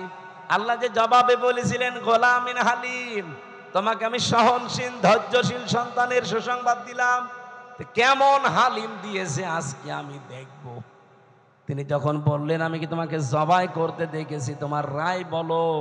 উনি মনে করেছিলেন সন্তান মনে হয় দৌড় দেবে, কিন্তু না, এসে বলছে, বাবা যা আদিষ্ট হয়েছেন আপনি পালন করেন, আপনি আমাকে ধৈর্যশীলদের মধ্যে পাবেন। ইব্রাহিম নবী এবার 100 ভাগ বিশ্বাস করে ফেলেছেন, আল্লাহ তুমি কি আমাকে গোলামিন হালিম যা দিয়েছো এটা তো 100 ভাগ কার্যকর। এ সন্তানের কথাবার্তার ধরন কি?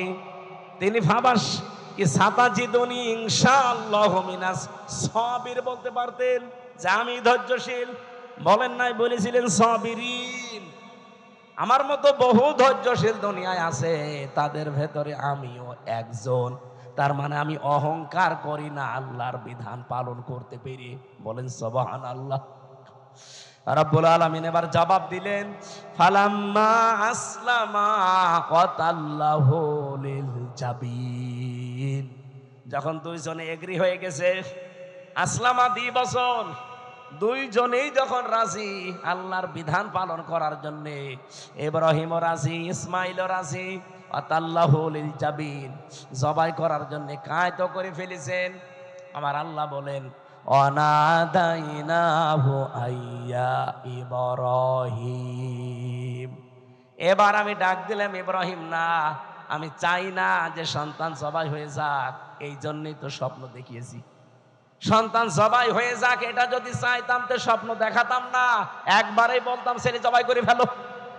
স্বপ্নের মাধ্যমে যে দেখালাম যে এই এই এই প্রক্রিয়া করো, তার মানে সন্তান জবাই হয়ে যাক, এটা আমার উদ্দেশ্য না। আমার উদ্দেশ্য তোমার আমার হুকুম মানো কিনা। কোরবানি এসেছে 1 বছর পরে পরে, হযরত ইব্রাহিম থেকে সুন্নাত এইটা পালন করার জন্য যে আল্লাহর বিধান সামনে যখন যেটা আসবে প্রশ্ন ছাড়া আমরা মানতে পারি কিনা। আমার কথা বোঝা গেছে কিনা? সামনে আল্লাহর বিধান যখন যেটা আসবে, যত কিছু হারাতে হয় হারাবেন। ইব্রাহিম নবীর মতো হাতে ছুরি নেওয়া লাগবে, ইসমাইল নবীর মতো গলা দিয়ে দেওয়া লাগবে। এই জন্য আল্লাহ আসলামা 2 বছর দিয়েছেন। এদেশে এখন যারা দায়িত্বে আছেন, এই 15 দিন পরে যে কোরবানি, এই কোরবানিতে আপনারা ইব্রাহিম নবীর ভূমিকা পালন করবেন। আর আমরা 18 কোটি জনগণ যদি গলাও দেওয়া লাগে ইসমাইল নবীর ভূমিকায় আসতে চায়, আগামী জুন মাসের 6 বা 7 তারিখে আল্লাহর এই বিধানটাকে সামনে যদি সত্যি পালন করা যায় এই বিধানের মতো, আমার মনে হচ্ছে ইসলামে দেশে কায়েম হয়ে যাবে ইনশাআল্লাহ। আমি কি বোঝাতে চেয়েছি আপনারা ঠিক বুঝে ফেলেছেন। আল্লাহ আমাদেরকে আয়াতগুলো এইভাবে অনুসরণ আমাদের জাতির পিতা যেভাবে করেছিলেন করার তৌফিক দিন, আমিন। মা বোনদের জন্য বইটা নিয়েছেন, এ পর্যন্ত শেষ করে দিলাম। আল্লাহুম্মা আমিন।